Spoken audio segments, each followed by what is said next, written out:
Hello friends, तो welcome to our channel. I hope you all are well. तो आज जो हम लोग टॉपिक पढ़ेंगे वो है 5 लॉज ऑफ लाइब्रेरी साइंस और इसके इम्प्लीकेशंस। तो EMRS लाइब्रेरियन साइंस का जो कोर्स आया हुआ है सिलेबस, उसमें ये टॉपिक है। तो आपको ये टॉपिक डिटेल वाइज पढ़ना है। और मैंने EMRS लाइब्रेरियन का कोर्स लॉन्च किया हुआ है जो कि 1 तारीख से स्टार्ट हो जाएगा। अगर आप लोग को क्लासेस परचेज़ करनी हो तो आप लोग मेरे टेलीग्राम चैनल से जुड़ सकते हैं। और देखिए, इसमें जो है आज हम लोग इस वीडियो में सबसे पहले इस टॉपिक को डिटेल वाइज डिस्कस करेंगे। उसके बाद इससे रिलेटेड जितने भी प्रीवियस ईयर में क्वेश्चंस आए हैं उसको देखेंगे और इसके इम्प्लीकेशंस को पढ़ेंगे। तो देखिए, 5 लॉज ऑफ लाइब्रेरी साइंस में जो 5 लॉज है वो किसके द्वारा प्रपोज किया गया था, दिया गया था, तो डॉक्टर SR रंगनाथन। पब्लिश कब हुआ था, तो 1931 में। दिया कब गया था, इनिशिएट कब किया गया था, तो 1928 में। सेकेंड एडिशन कब आई, 1957 में। पब्लिश किसके द्वारा हुआ, तो Madras library association. Forward by PS Sivaswamy Iyer. Introduction किसने दिया, तो WCB बर्विक सेयर्स ने। डेडिकेट किसको किया गया, तो श्रीमती रुक्मणी। और किस किताब में आया ये 5 लॉज ऑफ लाइब्रेरी साइंस, तो 5 laws of library science. 5 laws of library science क्या क्या है, तो फर्स्ट लॉ है books are for use. Second law है every reader his her book. Third law है every book his her reader. Fourth law है save the time of the reader.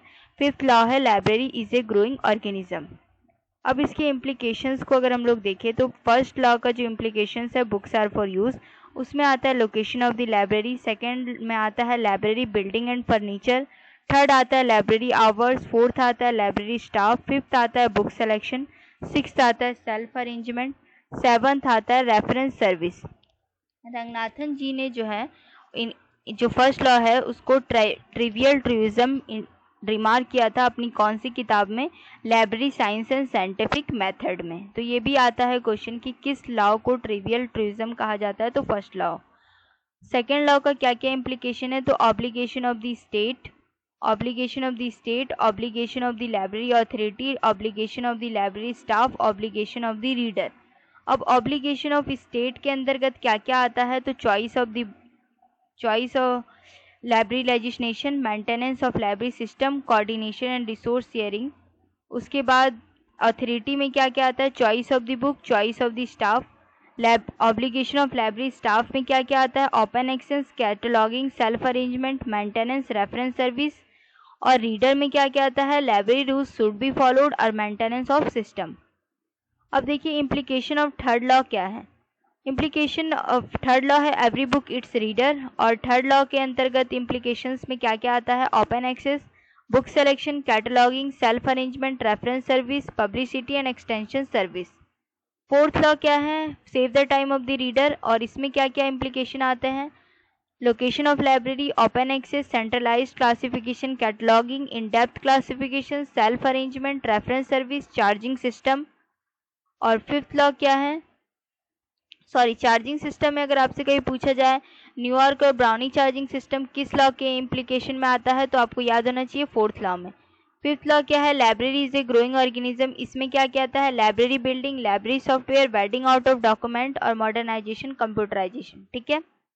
अब देखिए कुछ अदर लॉज भी हैं, हम लोग को उनको भी डिस्कस करना है। जैसे जेम्स ए रैटिंग ने 6th लॉ दिया था 1992 में, every reader his freedom. Question आपसे इसी तरीके से पूछा जाता है, एवरी रीडर हीज फ्रीडम जो है किसके द्वारा दिया गया था, तो जेम्स ए रैटिंग। क्यूरेमान एंड पैनिकी पेविक ने 2 न्यू अदर लॉज दिए थे, जिसमें 6th लॉ में आता है every reader his library. 7th law में आता है every writer his contribution to the library. अब कुछ जो है लॉज जो है वेब से रिलेटेड हैं, जो कि अब क्या हो गया है, सारा सिस्टम जो है लाइब्रेरी में कंप्यूटराइज्ड हो गया है। तो जो है रूल्स जो हैं वो वेब से रिलेटेड किसने दिया, तो एलिरीजा नॉर्जी ने कब, 2004 में। जिसमें फर्स्ट लॉ आता है web resources are for use. Second law आता है एवरी यूजर हीज और her web resource. Third law आता है every web resource its user. Fourth law आता है save the time of the user. Fifth law आता है the web is a growing organism. अब कुछ 5 लॉज जो हैं OCLC के द्वारा दिए गए हैं, जिसमें फर्स्ट लॉ होता है save the time of the reader. Second law होता है every person his her book. Third law होता है books are for use. Fourth law होता है every book its reader. Fifth law होता है library is a growing organism. ठीक है। तो ये कुछ अदर लॉज थे। अब मैं एक और वीडियो लेके आऊँगी जिसमें 5 लॉज ऑफ लाइब्रेरी साइंस से मैं क्वेश्चंस करवा दूंगी। तो ये था हमारा आज का टॉपिक, जिसमें मैंने 5 लॉज ऑफ लाइब्रेरी साइंस को डिटेल डिस्कस किया, कुछ अदर लॉज को देखा, उसके बाद इम्प्लीकेशंस देखा। अगर आप लोग ये हमारे लाइब्रेरियन कोर्स जो है, जो मेरे द्वारा लॉन्च किया गया है, उसको लेंगे, जिस जो है हम लोग गूगल मीट पे 6 से 7 डेली पढ़ेंगे। उसमें जो क्या होगा, डेली इसी तरीके से हम लोग पढ़ेंगे। पहले तो डिटेल डिस्कशन होगा किसी भी टॉपिक से रिलेटेड, उसके बाद आप प्रीवियस ईयर में जिस टाइप उस टॉपिक से किस टाइप के क्वेश्चंस आते हैं वो, और आपको फिर कोई भी डाउट होगा तो आप मुझे मैसेज वगैरह कर सकते हैं। तो थैंक यू फ्रेंड्स, मिलते हैं नेक्स्ट वीडियो में। तब तक हंसते रहेगा, पढ़ते रहेगा, और चैनल को लाइक से सब्सक्राइब करना बिल्कुल मत भूलिएगा। Thank you.